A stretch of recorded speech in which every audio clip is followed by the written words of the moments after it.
الترانزاكشن اللي بعد كده بيقول لك ان انا اشتريت سبلايز دي يعني ورق، احبار، اقلام، اساتيك، حاجات بقى ايه، ادوات مكتبيه. كل الحاجات دي تعتبر اسمها سبلايز، حاجات بتساعدني ان انا اشتغل، بتساعد الموظفين ان هم يشتغلوا. بس قال لك السبلايز دي انا مش هتكفيني شهر واحد، لا ده هتكفيني 3 شهور تقريبا. هتكفيني، بيقول لك هتكفيني 3 شهور.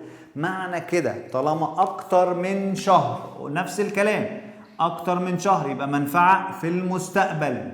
منفعه اهي، بنفيت في الفيوتشر. فيوتشر يعني ايه؟ يعني اكتر من شهر. بالنسبه لنا في الحسابات فيوتشر يعني اكتر من شهر. فاكتر من شهر ده منفعه هستفيد بيها لمده 3 شهور، تعتبر اكسبنس؟ لا، اصل. طالما هستفيد بيها فين؟ في المستقبل، فاسمه سبلايز. احنا قلنا عامل زي البريبيد بالظبط، زي البريبيد انشورنس، عامل بنسميه، بس بنسميه بقى، مش بنقول بريبيد، بنسميها سبلايز. بس هي في الحقيقه معاملتها معامله البريبيد، نفس المعامله بالظبط. انا بسميها سبلايز. فانا عندي حساب جديد بفتحه اسمه سبلايز. جبت حاجات تكفيني لمده 3 شهور، سميتها سبلايز. فالسبلايز اللي جرى لها زادت ديبت سبلايز. يبقى السبلايز عندي اللي جرى لها زادت، اصل وزاد، فبيجي ايه؟ ديبت. طب ما انا ممكن اقول لك مصروف وزاد فبيجي ديبت، بس هو مش مصروف. طالما انا ما كتبتش سبلايز اكسبنس مش مصروف. واحد يقول لي طب ما البريبيد بنكتب بريبيد اكسبنس، لا، بس طالما في كلمه بريبيد يبقى اسيتس. عمال اكرر علشان تحفظ الكلمات المهمه دي كي ووردز معروفه كده. اي محاسب شغال وبيبقى عارف بريبيد يبقى اصل، ما هوش مصروف. بريبيد اكسبنس اصل. سبلايز لو هتكفيني لمده شهر بسميها سبلايز اكسبنس وتبقى مصروف.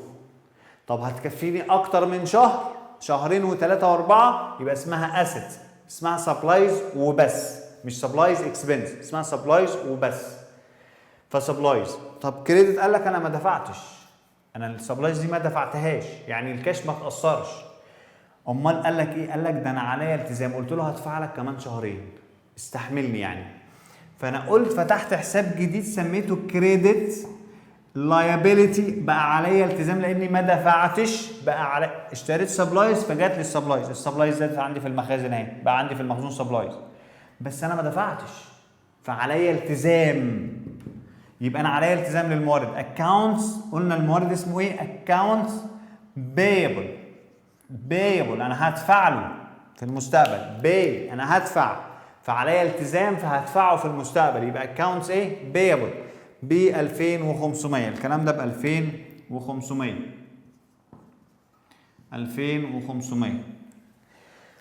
طيب ده كده عملنا الانتري، الجورنال انتري بنسميه كده، القيد اليوميه، جورنال انتري او الانتري. طيب هنعمل له ايه اللي عليه الدور؟ نعمل له بوست، بس مفيش هنا كاش، فهنعمل حسابين. هنفتح حساب للسبلايز لوحده اهو، حساب اسمه سبلايز، مش سبلايز اكسبنس، محدش يغلط، ديبت وكريدت. امال سبلايز اكسبنس ده مصروف، انما سبلايز يعني اسيت. فديبت، ده ديبت اهو، هنحطه 2500.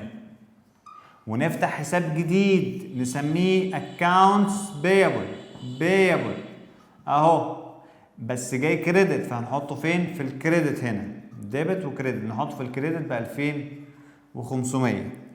سؤال الناس تقول لك ايه؟ ديبت ليه بنكتب دي ار؟ هي الشهره بتاعتها كده. كريدت يقول لك كريدت سي ار فيها ار، انما الديبت ما فيش فيها ار، ليه بنكتبها ديبت؟ دي ار هي كده، هو الملخص بتاعها كده يعني. فكده احنا عملنا حسابين جداد، واحد اسمه سبلايز وواحد اسمه اكونتس بيبل، عشان ما كناش فتحنا حسابات قبل كده. وزي ما قلت لكم الاكزامبل اللي معانا ده كل الحسابات هتلاقيها حركه عليها حركه واحده بس، ما عدا الكاش هو اللي عليها اكتر من حركه، دي حركه 2 3 4 5 حركات للكاش بس، انما بقيه الحسابات كلها هتلاقيها على حركه واحده، عشان كده انا بمسحهم، انما الكاش هو اللي مكمل معايا. اشوفكم كده الفيديو اللي جاي.